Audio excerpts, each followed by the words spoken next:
Hi, and welcome to the Flute Talk Podcast, where we talk about all things flute, live here on Patreon.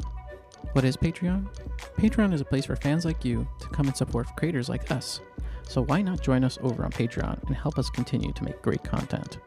The Flute Talk Podcast is also brought to you by the Flute Center of New York. The Flute Center of New York has the world's largest selection of flutes. If you need to buy a flute or piccolo, the Flute Center of New York has you covered. With our code TFC at checkout, you can try up to 3 to 4 flutes for up to 10 days, have an extended 18-month warranty, and free shipping worldwide. So be sure to go to the website flutes4sale.com. So that's flutes4sale.com. flutesforsale.com. Just be sure to use that code TFC for all those perks, and a little bit of that does go our way. Another sponsor is, well, ourselves. We have a store. If you haven't noticed yet, we have a store over at store.theflutechannel.com. We have some shirts and posters and things like that over at Teespring. So you can definitely go there and get some merch, posters, whatever you like that we have, it will be there. You'll probably notice it under our videos. If you're interested, be sure to go to store.theflutechannel.com. That helps us out immensely. So yeah, on with the show.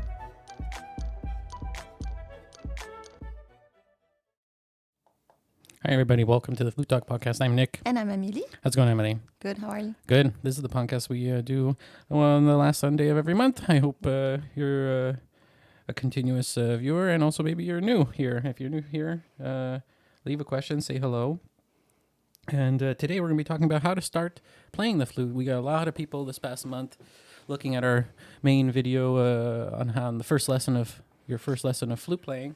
Yeah, and September is that month. A good month to start. Yeah, totally. September and January, people start a lot. Yeah, exactly. New projects, you know? So yeah, we have that video, but like we can expand a little bit on that for people who haven't seen that video and who are starting out, and also leave your tips if you're a veteran flute player or you've been playing flute for a while. You know, if you have any tips or anything, leave that in the comment section. Also, if you have other questions, we'll talk about those a little bit later. Yeah. So the video you're referring to is the first flute lesson, flute lesson, which is the first part of our method. Yes. Yeah. So we have a method on MuseScore, and it's a beginner method. It's a beginner method, so it's the first part is there on YouTube for free. Well, starting an instrument, it's always a bit like, what do I start with? And then is it too hard? Is it too easy? But like, I think you have to be patient with yourself and set goals and not stay too long on one thing. Sometimes I hear beginners, like, they think that if they don't get it perfectly, they should move forward. But like, maybe just if you get it good enough, move forward. Because like what I've noticed is sometimes if you wait for perfection, you will probably not get it. But if you continue to progress and learn, that thing that you wanted to play perfectly 2 months ago, now that you can do more difficult stuff, now you can play it perfectly. So like, don't go too fast, but don't go too slow either. Like, maybe if you can play it, okay, move forward and go back to it later, to see how easier it's getting. Yeah, definitely. Yeah. And having a method, ours or another method, can help because usually it's a experienced teacher who made, who has an idea of pedagogy and what should be learned first, and then you can follow that. And when you get to a certain level, then you can just find pieces that you like and learn them. Like go on MuseScore where you have new free flute music and stuff like that. Where would you start though? Like, you want to start to play the flute. What would you recommend? Like, people go to a music shop or go to, find a teacher to recommend, what type of flute to have? Like, where would you kind of? Yeah, well, it all depends on everyone's situation, like economic situation and geographic situation and all that. A good teacher is a good thing to have.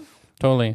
And a good teacher will also give you a methodology of what to learn and when to move to the next thing, and will also help you, because sometimes we think that we don't see our mistakes. So an outside perspective is very useful.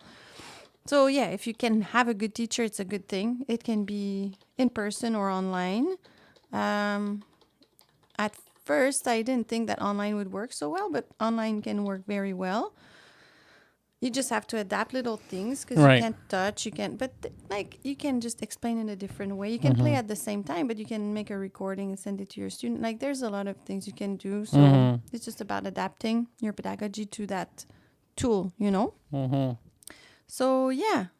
And then, but if you don't have a teacher, maybe you record yourself. Maybe if you have a friend who's a musician who can maybe have ideas, even if it's not even the same instrument, it can still have ideas to, you know, oh, did you notice you do that? Or they might hear a bad note because they know music. Or that's exactly what I was going to kind of say, is just like, if you can't find a flute teacher, find any music teacher who knows music well, like has done music, so that they can hear you and they'll know, like you said, rhythm, intonation, all those things, you know, that can lead you a certain direction until you find somebody, or until you find a certain book or a certain method or a certain video series or whatever you can find. Like, there's a lot of little options to get you progressing at the very beginning. Yeah. Some people learn quite a bit on with just online videos and you know, books that they bought on their own. Yeah. And you can also have like a group of friends, or like you can do a little team of 2 people where you help each other out. You listen to each other and you try to help each other out. There could be other people in your city that are playing flute too. You can have like a flute group or something, or a musician group, and just you can play together. 1 hour, you can and listen spend time to together. each other. Yeah, exactly. You know, there's ways to do it for on the budget, and also just at the very beginning, you can do a lot of those things on the budget. But also, like I said, if you can't afford just even one lesson with a teacher online or something like that, just to make sure that you have your embouchure correct, all those little things that are or at least in the right direction, you know what I mean? Because like your embouchure changes throughout time, but just so you can have a good starting off point. I've had a student who was basically I've had 2 professional clarinetists, like, who had bachelor's degrees in clarinet and started the flute. Yeah. One of them took just 1 lesson. He was quite good, and just wanted to see if he was on the right track. And then I said, oh, maybe when you have other questions, come back. I have students who do that sometimes. Oh, yeah. They practice a few months, and then they write to like, oh, I'm ready for a new lesson. It doesn't have to be the every week thing. It can be that too. Like, it really depends on your situation. Some people, it's good for them to have every week because it motivates them to practice. Yeah. Some people find other ways to motivate themselves. Like we said, groups of people, they play for each other, or they play together. And then, you know, some people play at their church, play at their community center. Yeah, play that's a really good point. Different settings. For sure. So, like, there's not one size fits all. And even if you're on a budget, you can play music, and you can, like, there are budget flutes. If you're not sure that you're going to love it, maybe you want to get a budget flute first. And if you like it, you might want to invest in something better eventually. So, yeah. By the way, thanks to Kent. Thanks, Ken, so much. Yeah. If you're not watching this live, but listening over on your podcast app, we also do a super chat. Thanks, Ken, so much. He just donated $20 directly to us. That's the best way. One of the best ways to help us directly is at the end of the month. You know, you can do that through the super chat on YouTube Live. Also, you can go on our Patreon too, which is also cool. But this is another quick way to help support us make more videos. And we have a new video coming out next week, another music video, and then some other cool music videos, or other cool videos at the end of the beginning and end of October, which is really cool. So yeah, I saw a question. So do you have anything else to elaborate on that? No, it's pretty much it. Yeah. Like, if you guys have any questions about that, let us know in the comments. We can jump back and forth. Can find what works for you. And, you know, there's also music shops that you can rent a flute. Yep, it's true. And usually some of them have a thing where your first 3 months of renting can be put towards a purchase.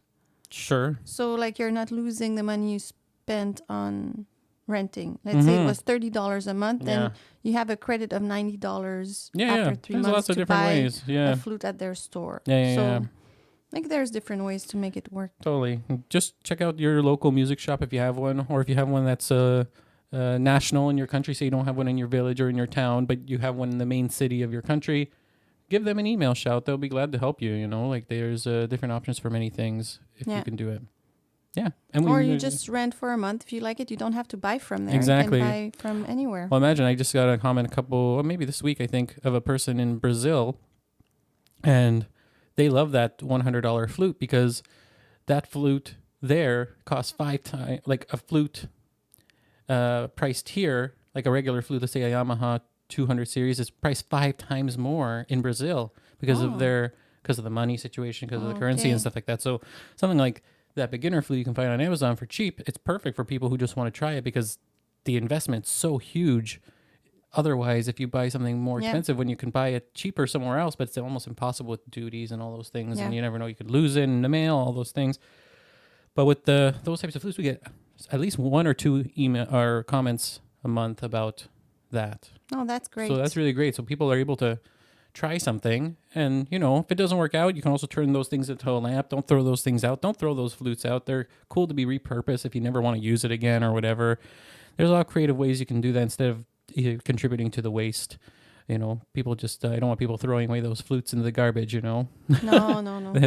Those can be reused. And I guess like even that. the metal is worth Oh something. yeah, everything's worth. Yeah, it's all worth. You can make jewelry out of it. You can do all types of cool things. I've seen a lot of people on Etsy do that, which is really cool.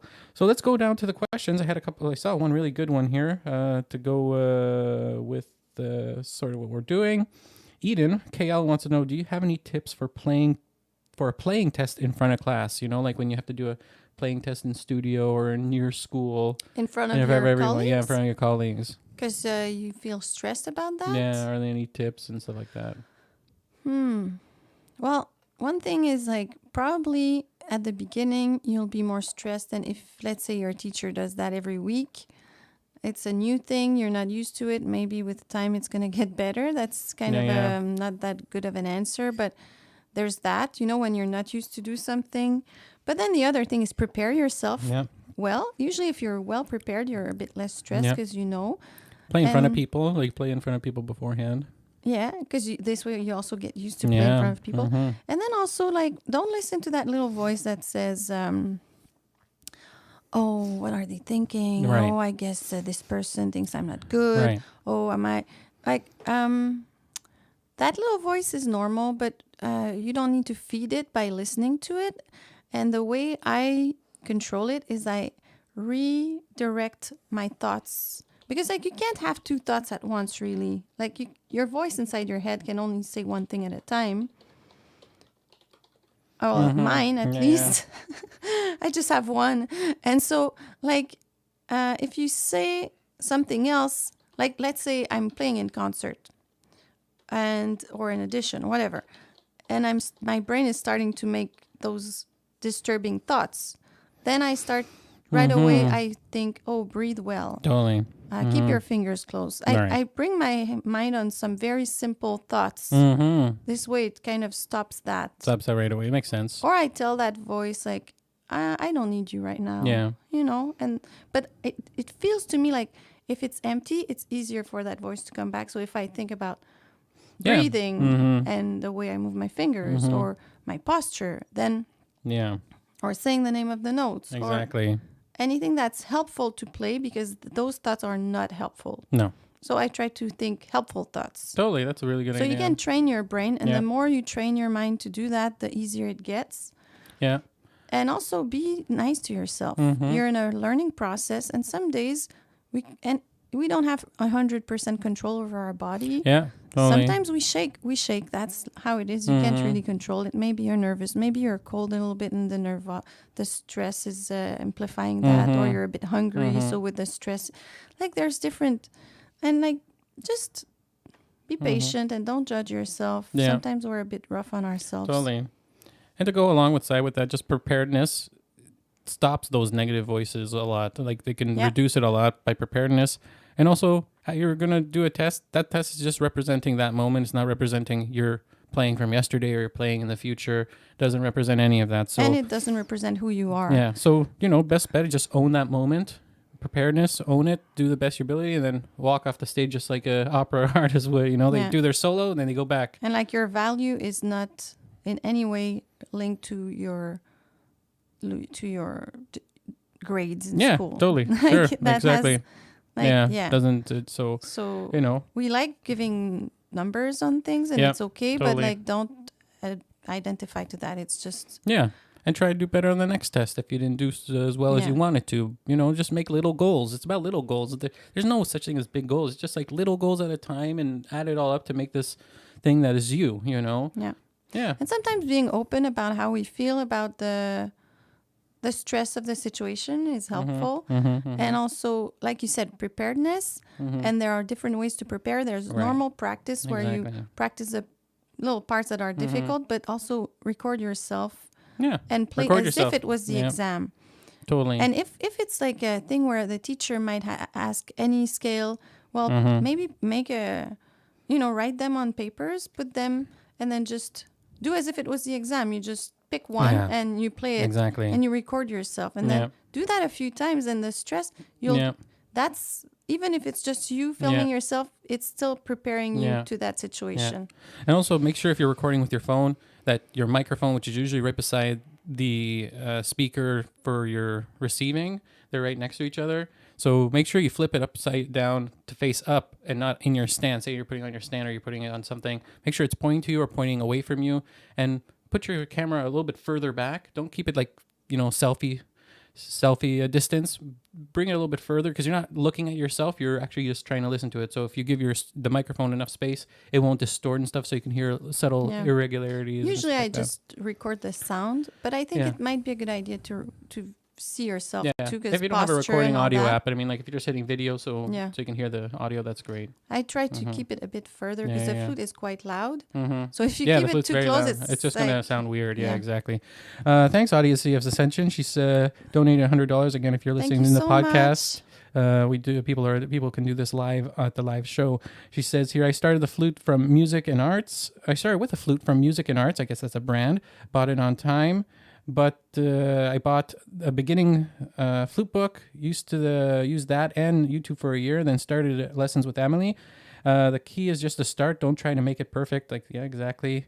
Just start and let you explore and discover yourself completely. It's just a self-exploration, just like with any art, any creative field. Like if you're a painter, it's the same. Those types of processes are very, very similar methodically. So you're just going through that. And I agree so much with the discover yourself and explore, because when I was a student, I remember thinking I'm kind of lucky to be studying that, because there's a lot of things that I have to work on myself that I wouldn't have to work on myself that much if I was studying something else, maybe, because you have to deal with all that, the artistic endeavor, but the self-control of being able to play with the nerves and, all those things. And exactly. It's a self-exploration at the same time, Totally. Anything you learn, I guess. It's amazing to learn. And totally. John Satanis, sorry if I'm pronouncing that wrong. I have a Trevor James flute from 8 years ago that is still playing just fine, but I'm not sure if I should invest in a new flute. Do you have any suggestions? I'm at an intermediate level. Well, first I would just say, if you haven't had your flute repaired in 8 years, go and get it repaired first, and then see how it sounds now. You could sound even better. So then you're like, oh, why do I need a new flute if I sound good already? Because if you're not keeping your flute regulated, you might not be. You might be already. So that's good too. But if you're keeping it constantly regulated and it still isn't reaching to your expectations, then maybe that's the time to. If you hadn't have it repaired, you need every year or so you should bring your flute to a technician. At least, if you're playing a bit, for sure. Even if you're intermediate, wear and tear is a real thing on a flute. I saw a thing on Instagram today with a repair guy who was repairing a flute from 1950. All the pins are completely gone. It's a professionally made flute, handmade. But after 70 years, the whole entire flute had to be resurfaced, all the pins replaced, everything. So, there's wear and tear on flutes. They're just like any other machine, Yeah. So just make sure you do that. If you keep it well maintained, it might be even cheaper in the long run. Oh yeah, it definitely is. If you want to repin and everything, it's a small little fortune that you got to spend. Yeah. If you want it done properly. So it's good to take care of your flute. But Trevor James is a very good model flutes. We Flutes in New York carries them, I think. Everybody, there's also other brands too. But like I said, intermediate can be anything. You can get a professional flute, whatever. Like, I know people who don't play on professional flutes and play professionally. So it all depends. Yeah, hopefully that helps. If we want us to elaborate more, let us know in the comments. Or leave us a comment under the video as well. We can get back to you. Lagorda wants to know, I'm a beginner flutist and I was able to get clear sounds quickly, but a couple days ago it stopped making good sounds. The notes don't come out as clear as I wish they would. How do I fix that? That happens a lot. It's bad tone days. It happened to me for maybe the first 15 years of playing the flute. To have bad tone days. Now it's more rare. That's a long time. Yeah. Yeah. What? It didn't take you that long? You No. were good right away? After like maybe 2-3 years, I guess. But I mean, you just have to be I confident with what's there at the moment. Like, it may not be the best thing that you want at that moment, I always say.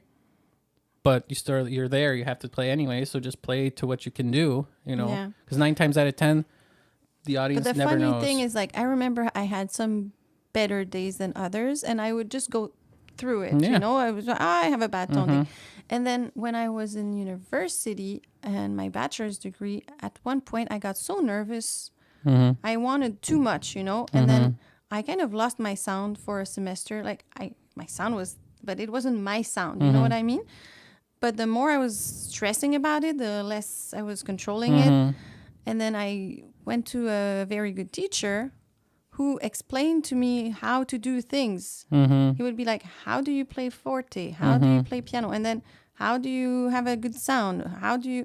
And then I realized I was doing things intuitively, but I didn't know how I was doing things. Right. And by learning how to do them, now if I take my flute and it's not a good sound right away, I know I have like a checklist in my head, and I can go like, oh, maybe I'm covering too much. Maybe maybe it's my tongue that's in the way. Maybe it's, I have all these things that I can check on air support and my upper lip and all those things.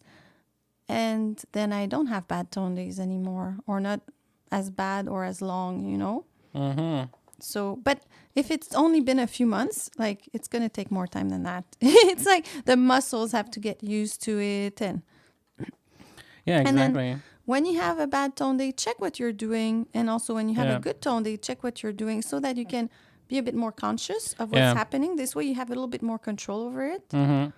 Yeah, totally. Confidence and control is what I would say too. Like, confidence and control hand in hand. And I always think, like, if I am having bad tone days, or if I'm being very critical, that's the best time in your whole... For me, the best time for your entire music making is you're being so critical with your ear that it's like, oh, this is not good enough. That means your ears are working.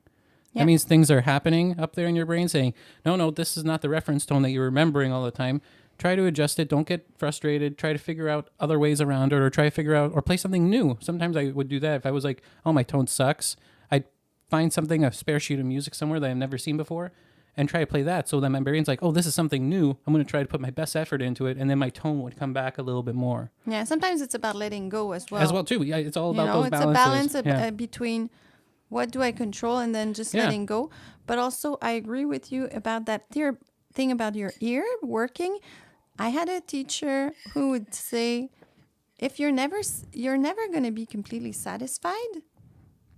Yeah. Because your ear, like, what you want to accomplish is always a little bit ahead of what you are doing. Yeah. And that's why you can progress. Totally. And that's how you progress. If you're satisfied, then that's it. Yeah, you're not progressing anymore. Exactly. So it's a good thing. Maybe your sound is not as bad as you think. Maybe you listen to flute a lot, to some flute sounds, and you're like, oh, you want that now. Yeah.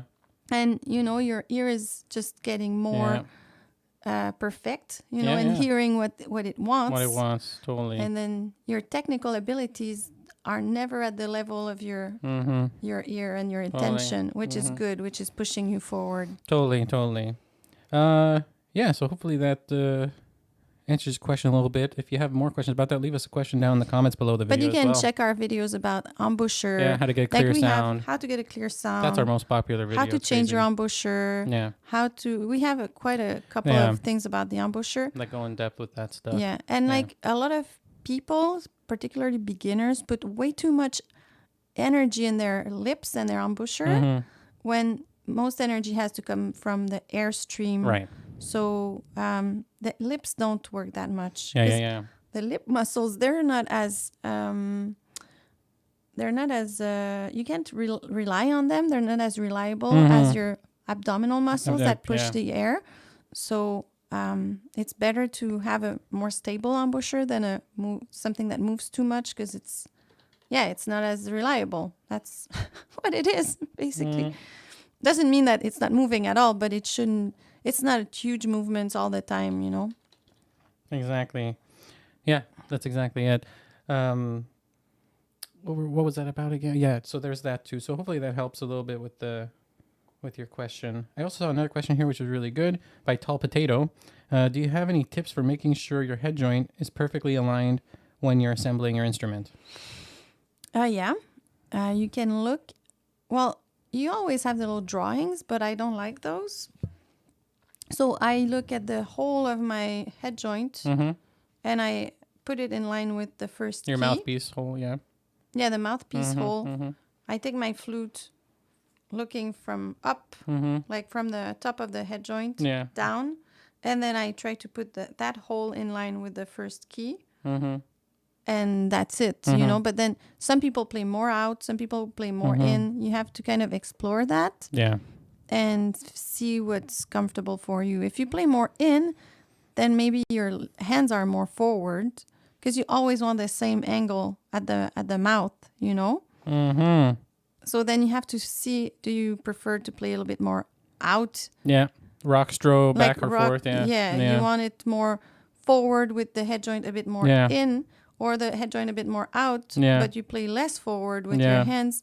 That's a whole adjustment that you have to find for yourself. Because the body of the flute's very uneven, so you have to kind of put the body of the flute where your hands are most comfortable, so you don't lose energy keeping it balanced, more balanced than you should.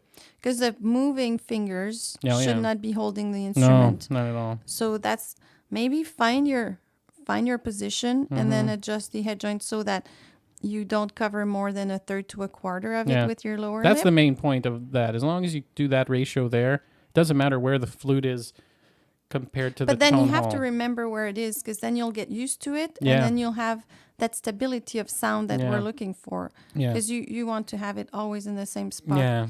But then, you know, I've changed that spot throughout the years. I used to play more out, but my flute more inwards like that. And then I decided to rock it a bit more forward. So the angle here at the mouth is the same. Yeah. But it's my hands that have moved, so I had to move the head joint inwards a little bit. And everybody's hands are different too, so don't use too much reference from other people, because like you might not necessarily have the same hands and body structure. Like that photo could be of a person who's 6'3" and playing the flute, and you're only 5'4". You know, like it's totally different skeletal way of putting around that little flute. The flute stays the same, but the body doesn't. Yeah, exactly. And that's how a good teacher can help you too, to find that. But you can also do that exploration on your own.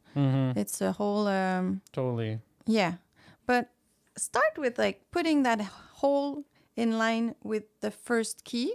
That's usually a good middle ground, and then explore starting there. That's pretty good. I saw another question here by Exav. Hopefully I'm pronouncing that correctly. I'm very sorry if I'm not. What kind of microphone do you use for live performances? Flute, trio, violin, guitar? Well, I use the same stuff as we would use in studio. So like we have like pencil condenser microphones that are very, very good for close miking, and even miking from about a foot or 2 foot away from each instrument.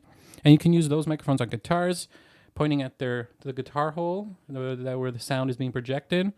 On the flute, it's up above the person's head, 45 degrees down towards the body of the flute, not the lips. That way you don't get any of the breathing sounds, and you get a nice clear sound. Yeah, and the shush, you get none of that. That goes away, because that shush sound is slow moving sound motion. So once it leaves, the decay and everything falls off within a foot or two. So the microphone never almost picks it up. So that's usually pretty good. But if you keep it very close, like if you see microphones like what we're using here, you would get every single nuance. You get every shush, all those types of things. But the further you put it away, not this particular microphone because it doesn't work further away. But a condenser. But a condenser will. This is a dynamic microphone. So condenser microphones are very good for those types of things. They usually use phantom power, so you need a mixing board that can provide that. And then you can also, like, what's great about those, that it doesn't require that much amplitude, so you don't have to put too much gain. So less gain means less pickup from other instruments as well. If you want to do looping, if you don't want to have reverb or echo effects or whatever like that. So yeah, those are the microphones we use. We use any types. We use budget ones. We use expensive ones. We have Sennheiser ones. We have ISK is a very good brand as well. They have a thing called the Gem. That's a very good microphone. We use that for mostly all of our videos in studio. And we have all types of other microphones too that are all, like I said, short condenser microphones, 1 inch or half an inch diameter diaphragms. Those are pretty helpful. And you don't need much to sound good. You just have to know how to use the microphone. And using Where to place it. Exactly. Like if you have a Blue Yeti and all those things, you'll get all those sounds, buzz, all those hisses and stuff like that, because you have to have it close. And flutes are not meant to be close mic'd unless you use something that's very, very expensive. That's like a clip-on mic that has specific qualities like that. But with live performances, you can do it that way. And with short condenser microphones, pencil microphones is what they usually call them, the size. Hopefully that helps. But you can use them for all the instruments. Like I said, you can use piano, violin, your whole group, whatever you want. You can buy a bunch of them and just mic them, and you're golden. Maybe we'll do an episode about that eventually again. A lot of great questions. What do we see here? I saw another one that was really good. Where did it go? Oh, do you have any tips on making high notes? We get that a lot. We do have a high note video that we just made recently. Didn't we make that recently? No, we did a middle register one. But we do have how to sound. Yeah, we have a middle register one. We have a high notes. We have low notes. Yeah. Well, high notes. Maybe I'll make a new one because I taught a lot since then. You can do and new little tricks. But like I feel like when you play in the high register, you have to open the soft palate. You have to lift your soft palate the same way you would when you use your head voice when you sing. Yeah. So when you do la la la la la, like if you touch your chest, la la la, it's not vibrating. If you talk lower, la la la, it's vibrating. It's vibrating there and also vibrating in your head too, in your nasal cavity. The head voice is what you need to use. So like the feeling, I don't know if you get that feeling when you play high notes. When I play high notes, I feel like I'm not even blowing out in a way. It's like it's resonating in my head. But I know I'm blowing out, but that's not the feeling that I get. So maybe sometimes people overblow because at first, because it's faster air, by definition, there's more air. Because if it's faster, it's just logical. Yeah. But then some people, they just blow so much air or they tighten a lot and it works in the beginning. Yeah. So they continue in that direction. But that tension is not helpful long term. It's like how they got their first notes. But do some harmonics. Harmonics are great for that. And remember that like tension in the lips and overblowing is not, you'll find your... Yeah. And I'm exploring more about like the face structure. Like I realize that even the nasal cavity is almost the same size as your mouth cavity in your nose. It's an open space. And when you do... talk, you feel vibrations in your whole face. Like you feel vibrations a little bit up at the top because that air is channeling up there too in the nose cavity. So you got to really feel like, your whole entire head voice is really actually your whole entire head space. It's not just inside your lips and in your mouth chamber. There's a whole section right behind your throat that goes up and into your nasal cavity. That's an open chamber as well. You can sing, like, even if it's not in tune or anything, doesn't matter. Sing the melody that you're playing and try to go from low to high and feel what you're doing with your head. And with your airstream, like the airspeed, touch your belly while you're doing it to feel what it's like. And then keep that, try to reproduce that on the flute. Keep that sensation, And also... you can try to sing in your flute. That can be useful because it kind of, you get that sympathetic vibration between your body and your instrument because your larynx is at the right spot to vibrate on that note, and then the sound is better. Yeah. Like, because when you play the flute, it's really like singing. For me, that's what it feels like singing. It's literally when people say like flute playing and like even like other wind instruments like trombone and all those things like that, they say it's like a vocal's singing voice. There are very a lot of similar qualities in that. Like I feel the flute is more like singing than others because we don't have anything like our lips are not buzzing. Yeah. We don't have a mouthpiece in our mouth, so it's open like singing. Yeah. Like it is, and a lot a lot of famous flute teachers were requiring their students to take singing lessons. So yeah, Well, I like don't you think were you saying- need to take singing lessons. No. Just sing a little bit and feel Sing, how it goes. talk. It's just like talking too. Talking, you can feel when you talk what's vibrating around. Like you were saying just a second ago, matching. There's the vibration of the body, then there's the vibration of the flute, then there's that vibration of both those things together to have that that one sweet spot for each note when they're connected together. But they're still all three independent things all happening at once. So, like you said, you're only as good as the beginning of your beginning of the sequence. So you really got to work on observing, like you said, what's going on in the body, in the throat, in the mouth, in the chamber, in your face, everywhere like that, so that you can have the best possible thing at the beginning to be able to react to the other two things, which are kind of stuck in their own confines. Like the flute is really just its machine and only can do this thing. It can't really produce more unless you yourself at the beginning of the sequence of your breath and stuff is providing for it. So really comes down, like you said, to the beginning. Usually what I see the most in beginners having issues with their high register is they put too much tension in their lips and they sometimes overblow. Yeah.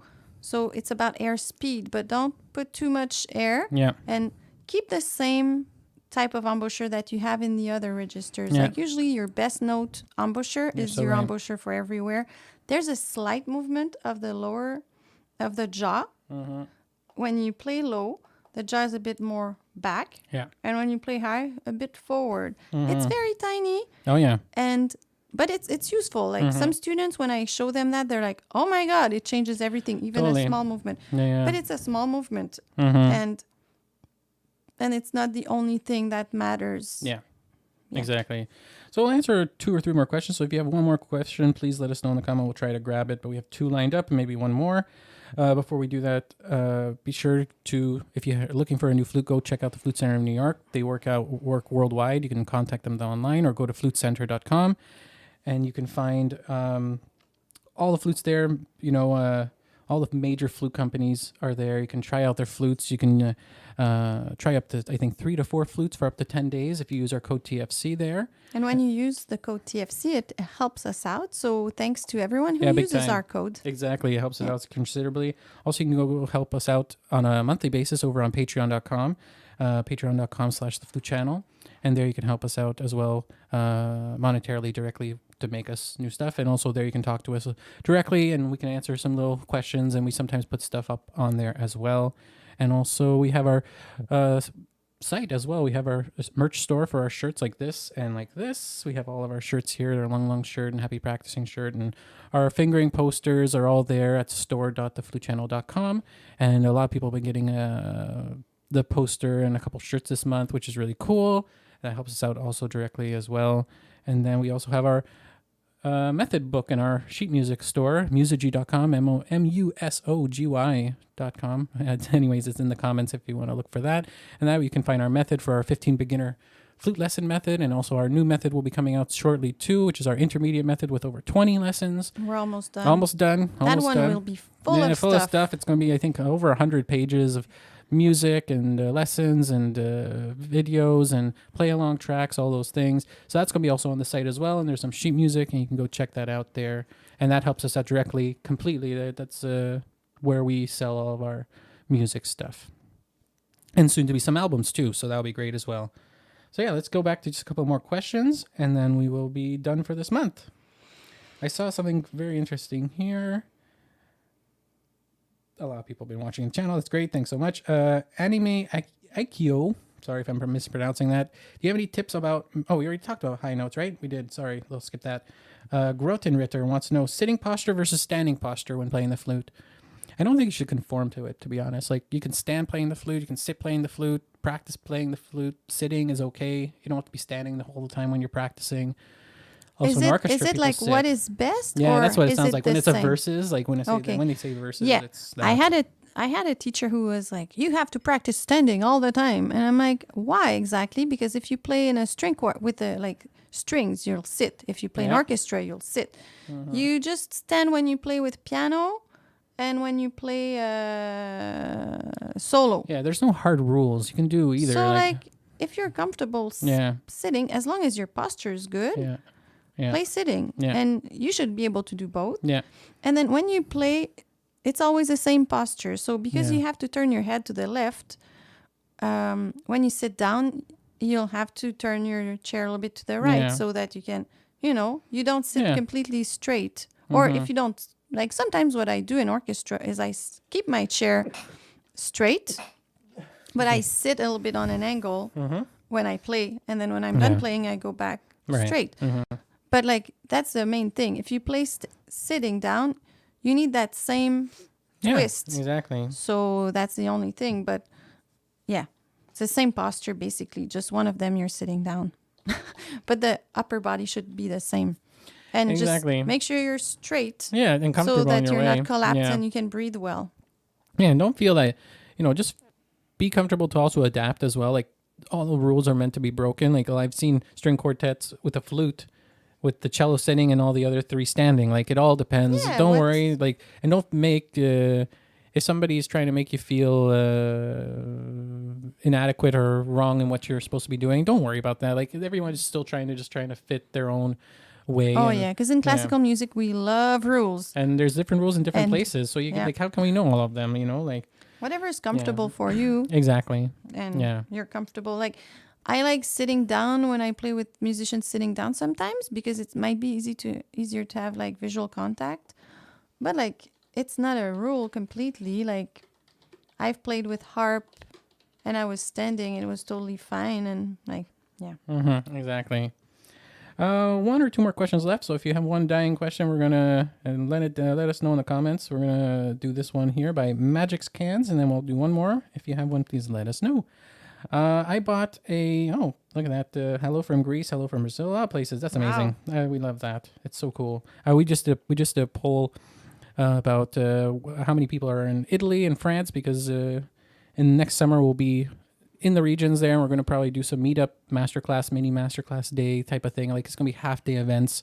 Mini concert. Yeah, mini concert with a mini masterclass and a mini hangout for half a day. Nothing too much for people, so that if you're not from the region but you want to come into town, like in Rome or in different regions where we don't know yet, you can come in. We spend half the day together, do some fun stuff, and then on your way. Something for our fans a little bit. So let us know where you guys are so we can do that, and we're going to do a newsletter soon to kind of agglomerate everybody together so we can figure out we can do one or two. Oh, that's so cool. Yeah, because it's still a year away, but under a year away, so we'll figure that out. It's going to be really fun, though, but we are going to be there. Yeah. It's going to be great. I bought a cheap used flute, not played before. Also, a new used flute. That's always rare. That's really cool, though. I can almost never get a note on the flute, but it is easy on only the head joint. Probably just me being bad, but how can I know if my flute is working? Bring it to a technician. Yeah, they'll look at it. Usually if there's nothing wrong with it, they won't charge you, which is really good. Or not much, very little. But a new used flute, if the flute that you got, however you got the flute from, ask them, or if you can recontact them, ask them, did they ever have it repaired? Did they ever have it used? If it wasn't used at all, even if it was taken out of the box once and just put together and then put back together, what was really done with that flute? So you can know what you can ask to the technician. Yeah. But the technician should look at the pads. Look if it seems like it's, closing properly. But if you can't get a sound out, and you can with the head joint, maybe there's something that... Yeah, there could be a leak. There could be a leak. There could be a leak. Even new flutes could have leaks. There could be pads moving around inside the shims and all that stuff. And also try like one key at a time. Try with the left hand finger down. See if a note makes that and go back and forth and trill it. See if it's making two distinct different tones. Yeah. Then start with another one, and if it's after a particular note, you know that it might be around there. Mm-hmm. Yeah, and don't press too hard either. Like, nice light touch is not as light as you can, but just try to do that so you can see what can happen there. But yeah, it's always a risk with secondhand flutes. Always a risk. So you always have to. When you have your flute put back, like as they change all the pads and everything. Yeah, an overhaul. Mm-hmm. They say come back in a month because it's gonna. When you play, it's going to move around a little bit. Yeah, they got to So maybe if it's new and it moved around a little bit because now you're playing, it just needs a tiny adjustment. Exactly. So, that's the best you can do. like I said, bring it to a technician. Technicians, you know, at a music shop or private technician too. Like either of them. Private technician, they mostly charge you a little bit more because you're using their time there. But if you go to a music shop, they're getting paid by the hour. They're a little bit more lenient about what's going on with that. So yeah.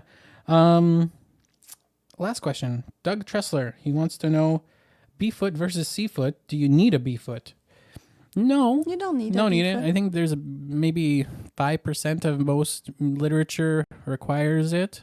Yeah. 5 to 8% of most flute literature requires it, including orchestral, because like a low B in an orchestra is very, very hard to project. So the orchestra conductors have not put, or not conductors, composers don't usually put it in. So they know they're. But also, they're anyways, writing. like before a certain time, it didn't even exist, so composers didn't use it. Yeah. So it's mostly modern music It really exploded in the 1900s. Yeah, exactly. because it didn't exist before. Yeah. So And it's yeah, usually in solo repertoire too.